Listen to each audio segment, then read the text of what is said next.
Good morning, my dear juniors. I hope you all are fine with the blessings of God. Myself, Priyanka Sarkar, and today in this video, I will be discussing all the questions of Chapter 1 of BZYCT 135. So let's start with the first question, with the first SAQ question. Match the following column 1 with the column 2. So the first one is synthetic ability. It is asking us about the synthetic ability, what it is. So it is most bacteria can produce all the required amino acids from only one nutrient present in their growth medium. Second one is synthetic disability. So disability means a human can synthesize cholesterol from the non-sterol precursor, but insect cannot. So third one, and the essential nutrients, of course amino acids that are required for the growth but have to be supplied through the diet, are the essential nutrients. Moving toward the next question, that is, why don't domestic cat and dog need fruits in their diet while human need that? Because these animals can synthesize vitamin C, while humans and some fruit eating mammals have a lots of ability to synthesize vitamin C. Listen, vitamin C and vitamin B are generally those kinds of vitamin B and vitamin C are generally those kinds of vitamin which are water soluble, hence they are easily soluble with the water, and हम उसको लेते हैं, whenever we take it, it releases out through the urine and through this waste material also, क्योंकि वो हमारे body में store नहीं हो सकता, it cannot be stored in our body.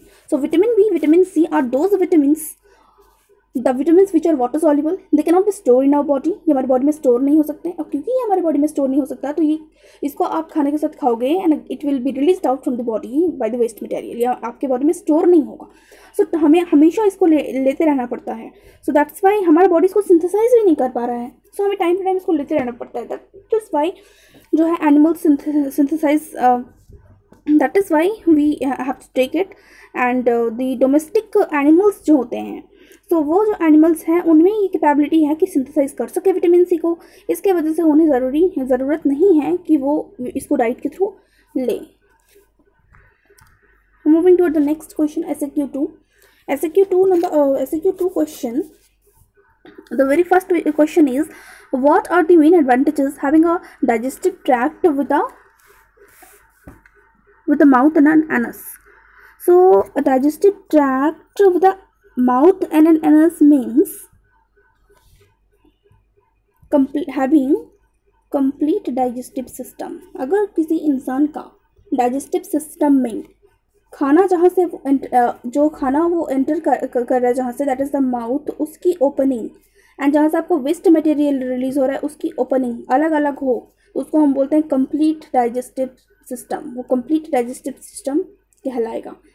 So it permits different parts of gut to specialize for performing different digestive functions at the same time.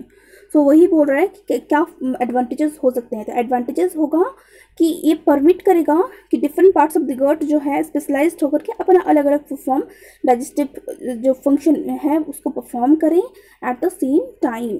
Choose the correct answer. Digestion is bought about by acid, alkaline solution, enzyme या vitamin या mineral. So it is bought about by enzyme, not by acid, not by alkaline solutions, not by vitamin minerals. It is brought out by enzyme. Question number C. Fill up the blanks with the appropriate words. Fill up the blanks with the appropriate words. In the process of the digestion, proteins are converted into what? Carbohydrate again, and fat into what? So in the process of digestion, proteins are converted into amino acids. Proteins are converted into amino acids. Carbohydrates are converted into monosaccharides. Fats are converted into fatty acids and glycerol, and nucleic acid is converted into nucleotides. So protein converted into amino acid, carbohydrate converted into monosaccharides, fat converted into fatty acids and glycerol, and nucleic acid converted into nucleotide. SAQ third.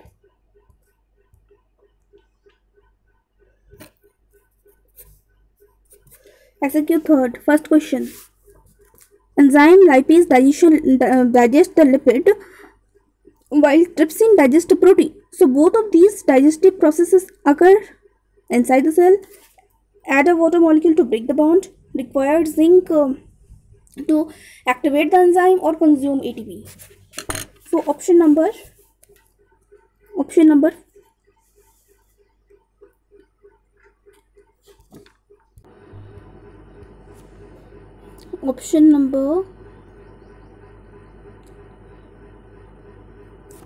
for 1, the answer will be add water molecule to break the bonds.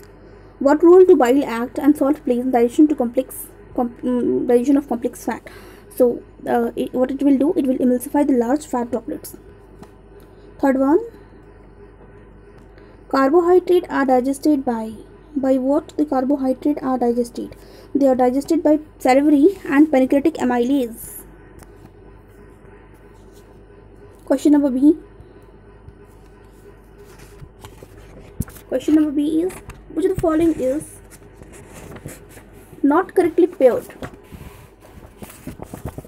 Which of the following is not correctly paired with its function? Okay, so with its functions not correctly paired. So the answer of this will be second one, because protein digestion, yeah, it can take place in stomach. हो सकता है, पूरा नहीं होता, but partial digestion तो वहाँ पे हो सकता है. स्मॉल इंटेस्टाइन न्यूट्रिशन एब्जॉर्प्शन यहाँ पे होता है. एंड पेनिक्रियाज तो एंजाइम प्रोडक्शन, तो पेनिक्रियाज भी एंजाइम प्रोड्यूस कर सकता है. But gall bladder bile juice synthesise, gall bladder में कभी भी बाइल जूस सिंथेसाइज नहीं होता. वहाँ पे बाइल जूस जो है वो होता है स्टोर्ड, वो भी टेम्पररी कंसनट्रेट होने के लिए. तो वहाँ पे होता है bile juice store temporary concentrated होने के लिए, बट वहाँ पे कभी भी बाइल जूस की प्रोडक्शन यानी उसकी सिंथेसिस नहीं होती है. Question number C, which following is not a major activity of the stomach? Storage, acid production, nutrition absorption, churning of large food particles. So which of the following is not a major activity of the stomach? So stomach का major activity कौन नहीं है? Stomach का major activity नहीं है nutrients का absorb करना, क्योंकि स्टमक का काम कभी भी न्यूट्रिएंट्स एब्जॉर्प्शन नहीं होता.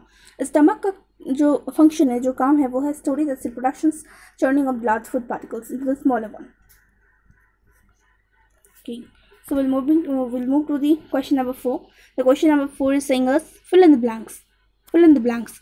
3 gastrointestinal hormones stimulate the release of the digestive materials, of which stimulate the release of the gastric juice, stimulates the release of the bicarbonate ions, and stimulate the release of the bile and pancreatic enzyme. तो कौन किसका stimulation कर रहा है? तो gastrointestinal hormones stimulate the release of the digestive material,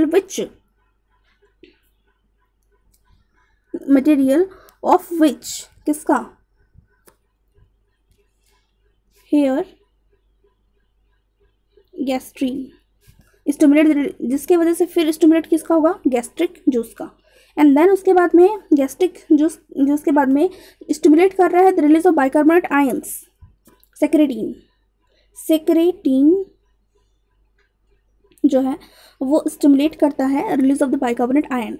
and उसके बाद में cholecystokinin which stimulate the release of the bile and pancreatic enzyme. So हमें ये पता होगा अगर कि गैस्ट्रिक जूस का स्टिमुलेशन कौन करा, बाइकार्बोनेट आयन का कौन करा, या पेनिक्रेटिक एंजाइम बाइल का कौन करा, then you can easily answer this question. That is gastric juice का किसने किया? गैस्ट्रीन. गैस्ट्रिक जूस का किया गैस्ट्रीन.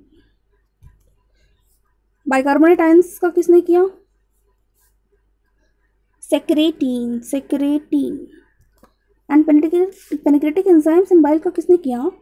इसको किया कोलेसिस्टोकाइनिन. इसका किया cholecystokinin. Moving to the 5th number question. The 5th number question, which of the following which chemical among the following is absorbed mainly in the large intestine? It is asking कि कौन सा chemical जो है small intestine में absorb होता है, मतलब small intestine में मेनली एब्जॉर्प्शन किसका होता है? तो वाटर का होता है. Why are villi present in the small intestine and not in the stomach? Villi क्यों होते हैं स्मॉल इंटेस्टाइन में एंड स्टमक में क्यों नहीं होते? क्योंकि विलाई का फंक्शन क्या होता है? सरफेस एरिया को इंक्रीज करके एब्जॉर्प्शन को इंक्रीज करना। और हमने अभी प्रीवियस क्वेश्चन में पढ़ा कि स्टमक का काम कभी एब्जॉर्प्शन नहीं है, तो जहाँ पे एब्जॉर्प्शन काम ही नहीं है, फंक्शन ही नहीं है, वहाँ पे विलाई का होने की ज़रूरत क्या है? विलाई का जो फंक्शन है हमें जब दैट इज एब्जॉर्ब करने में हेल्प करता है सरफेस एरिया को इंक्रीज करके, तो जहाँ वो फंक्शन एब्जॉर्प्शन का होगा वहीं उसकी रिक्वायरमेंट होगी, that is the small intestine, क्योंकि सबसे ज़्यादा एब्जॉर्प्शन स्मॉल इंटेस्टाइन में ही होता है, तो इसीलिए उसकी रिक्वायरमेंट वहीं पे है। The small intestine mainly responsible for the absorption of the end product of digestion, and the villi and their microvilli in the small intestine increases the absorptive surface area of the small intestine so that a considerably large amount of the end product of digestion can be absorbed. And the stomach on the other hand secrete HCl, digestive enzymes which aids in food digestion, so stomach does not require villi like structure. Again जो मैंने बोला वही same thing is also written in the book that stomach absorption में कोई role नहीं है, and इस वजह से हमें वहाँ वेलाई की रिक्वायरमेंट नहीं है। वेलाई की रिक्वायरमेंट हमें वहाँ है जहाँ पे एब्जॉर्प्शन होता है, that is the small intestine. सबसे ज़्यादा स्मॉल इंटेस्टाइन में ही एब्जॉर्प्शन होता है, यानी एंड प्रोडक्ट का एब्जॉर्प्शन होता है, और वेलाई का काम है कि वो सरफेस एरिया को इंक्रीज कर दे ताकि ज़्यादा से ज़्यादा एब्जॉर्प्शन हो सके, हेंस जहाँ पे एब्जॉर्प्शन होगा वहीं पे वेलाई की रिक्वायरमेंट होगी। Moving to question number 6. The first question is the mammalian trachea and esophagus both connect at their proximal end of the, किस proximal end पे दोनों आकर के कनेक्ट करते हैं? फेरिंग्स। तो कहाँ पे कनेक्ट करते हैं? The first option pharynx. Second one, where does the chemical digestion of starch begin? Chemical digestion starch का कहाँ पे बिगिन होगा? तो ये माउथ में ही हो जाएगा, और माउथ में ही क्या हो जाएगा? पार्शियल डाइजेशन भी हो जाएगा कार्बोहाइड्रेट का, पार्शियल डाइजेशन भी हो जाएगा कार्बोहाइड्रेट का माउथ में। स्टार्च का कहाँ बिगिन हो जाएगा? माउथ में, एंड यहाँ पे इसका हो जाएगा पार्शियल डाइजेशन हो जाएगा, and then it will move towards stomach intestine and फिर इसका डाइजेशन कंप्लीट होगा। Third question, which among of these enzyme is involved in the chemical digestion of protein? Protein के केमिकल डाइजेशन में कौन involve है? पेनिक्रेटिक amylase कभी नहीं involve हो सकता, ठीक है, कभी नहीं हो सकता। Trypsin will be the answer. Let's move toward the other questions. D number question, digestion does not take place in, कहाँ पे डाइजेशन नहीं होता है? कहाँ पे डाइजेशन नहीं होता है? स्टमक में तो होता है, हमें बोला है डज नॉट टेक्स प्लेस, तो स्टमक में तो होता है, इस वजह से ये इसका आंसर नहीं हुआ। Duodenum part of the intestine, small intestine, यहाँ पर भी तो होता है, तो ये भी नहीं हुआ, हेंस हमारा आंसर हो जाएगा ईसोफेगस, यानी ईसोफेगस में ये हो जाएगा हमारा आंसर, क्योंकि यहाँ पर डाइजेशन नहीं होता है, does not takes place. The fifth number question, which group of the nutrients does not require to be digested? ऐसा कौन सा न्यूट्रिएंट्स यहाँ पे है जिसकी डाइजेशन की रिक्वायरमेंट नहीं है? तो कभी पढ़ा है कि मिनरल्स, विटामिन एंड वाटर का डाइजेशन होता है? कभी नहीं। प्रोटीन का होता है, इस वजह से ये ऑप्शन ये हो गया, ये भी कैंसिल हो गया। कार्बोहाइड्रेट का होता है, इस वजह से ये भी कैंसिल हो गया। Answer will be third, mineral, vitamin, water का कभी भी रिक्वायरमेंट ऑफ डाइजेशन नहीं होता है। And now we will move toward question number F and G, that is what would happen if the stomach is unable to secrete hydrochloric acid? अगर हमारे stomach से HCl का सिक्रीशन होना बंद हो गया तो क्या होगा? तो हाइड्रोक्लोरिक एसिड का सिक्रीशन अगर नहीं हुआ तो क्या होगा? तो हाइड्रोक्लोरिक एसिड जो है वो एक्स्ट्रा सेलुलर मैट्रिक्स को क्या करता है? डिसरप्ट करता है। Hydrochloric acid extra cellular matrix को डिसरप्ट करता है, जो मैट्रिक्स जाके बाइंड करता है सेल, जो मैट्रिक्स जाके सेल को एक साथ जोड़ता है। In case of plant material ingested by the mammal. HCl activate करता है पेप्सिनोजन को ताकि वो पेप्सिन में कन्वर्ट हो जाए, एंड जिसके लिए हमें ज़रूरत पड़ती है HCl की, क्योंकि वो क्या करता है? पेप्सिनोजन को पेप्सिन में कन्वर्ट करता है। So which requires an acidic environment and an active for its activations. So activated pepsin in the stomach digest the protein. अब एक्टिवेटेड पेप्सिन जो स्टमक में है वो भी प्रोटीन को डाइजेस्ट करता है। फिर उसके बाद में lingual lipase also act on lipids as an acidic medium. Digestion होगा ही नहीं स्टमक में अगर HCl सिक्रीट नहीं होगा। digestion will not take place in the stomach if HCl is not secreted by it, as in the absence of HCl, the extracellular matrix that binds the cell together in a meat and plant material will not be disturbed, and the partial lipid and protein digestions by lingual and gastric lipase and pepsin respectively will not take place, as both lipase and pepsin act as an acidic medium. So furthermore, activation of pepsinogen into pepsin will not take place, so protein will not be digested in the stomach. Hence, HCl also kills harmful bacteria in the stomach, and also absence of production of growth of these harmful bacteria may occur in the stomach, which adversely affect the health of the individual. अब होता क्या है, हमारी protein का digestion के लिए हमें क्या चाहिए, हमारा जो प्रोटीन का डाइजेशन है उसके लिए क्या चाहिए हमें, उसके लिए हमें चाहिए उसके लिए हमें चाहिए पेप्सिन. अब ये पेप्सिन तो एक्टिव फॉर्म में नहीं होगा हमारी बॉडी में, इसको एक्टिव फॉर्म में कन्वर्ट करने के लिए क्या चाहिए, HCl. पेप्सिनोजन जैसे ही HCl के कांटेक्ट में आएगा देन वो पेप्सिन फॉर्म करेगा, और यही पेप्सिन हमारे प्रोटीन का डाइजेशन करेगा. अगर ये HCl नहीं रहा तो ना तो ये पेप्सिनोजन का पेप्सिन में कन्वर्शन होगा और ना ही ये पेप्सिन फिर प्रोटीन को डाइजेस्ट कर पाएगा. हेंस कोई डाइजेशन होगा ही नहीं प्रोटीन का, and it will stop the process of digestion of protein. तो इस वजह से HCl अगर नहीं हुआ तो फिर जो है डाइजेशन ऑफ प्रोटीन में हेल्प नहीं मिल पाएगी, and that will डिस्टॉप्ड.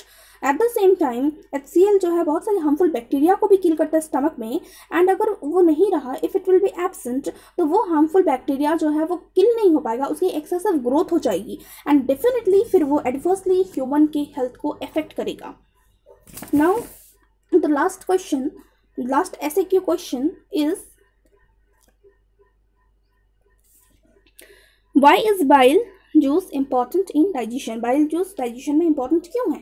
Because bile juice important है फैट के डाइजेशन के लिए. So bile juice जो है उसको लीवर सिक्रेट करता है. It plays an important role in digestion. First, being alkaline in nature, the bile juice help in neutralizing the acidic chyme and make the environment of the duodenum of the small intestine alkaline. जो हमारा small intestine का first part है, that is the duodenum. So वहाँ पे जो crime बन करके खाना गया, that is highly acidic in nature. उसको बैलेंस करने के लिए there is a need of, उसको वो जो एसिडिक काइम है उसको न्यूट्रलाइज करने के लिए, उसके इफेक्ट को न्यूट्रलाइज करने के लिए एक एल्कलाइन नेचर की रिक्वायरमेंट है. तो बाइल जूस जो है उसे वो एल्कलाइन नेचर प्रोवाइड करता है. The first point is important point is this. Second है कि most important role of bile juice plays is that it cause the emulsification of fat. दूसरा है कि बाइल जूस जो है फैट का एमल्सिफिकेशन में हेल्प करता है. बाइल जूस जो है वो फैट के एब्जॉर्प्शन में भी हेल्प करता है, एंड ये रिड्यूस करता है surface tension of the large fat droplets and convert them into smaller droplets.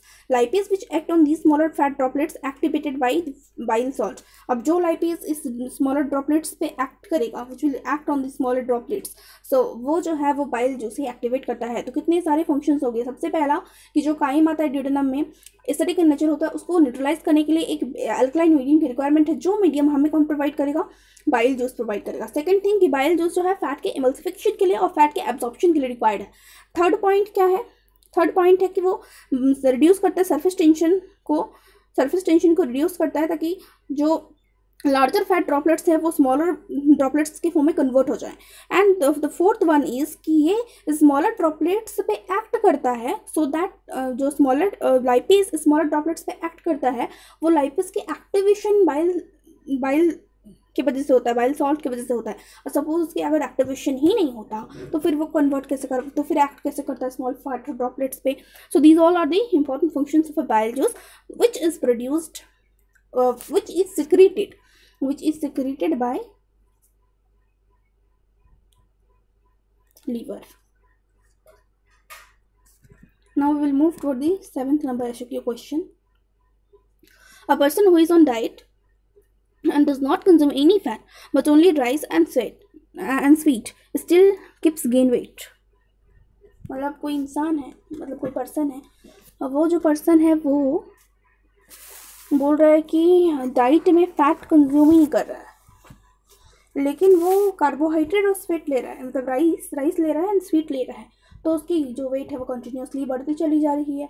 तो excess carbohydrate that are not use for the metabolism are converted into fat and stored in the body. ऐसा इसलिए क्योंकि जब carbohydrate हमारा जितना requirement है body का उससे ज़्यादा हम लेने लग जाएं तो वो कार्बोहाइड्रेट फिर क्या होगा, कन्वर्ट एक्सेसिव वाला जो हमारे बॉडी में जितना रिक्वायरमेंट था उतना सही है, लेकिन उससे ज़्यादा अगर चला गया बॉडी में, सपोज जितना ज़रूरी है उससे ज़्यादा, तो वो एक्सेस वाला जो कार्बोहाइड्रेट होगा that will be converted into fat, और फैट के फॉर्म में कन्वर्ट हो जाएगा, एंड कन्वर्ट होकर के वो हमारे बॉडी में स्टोर हो जाएगा।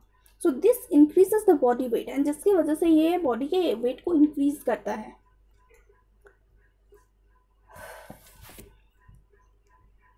So now we will discuss the download questions in the next video. That's all for today. Thank you everyone, and don't forget to subscribe my channel.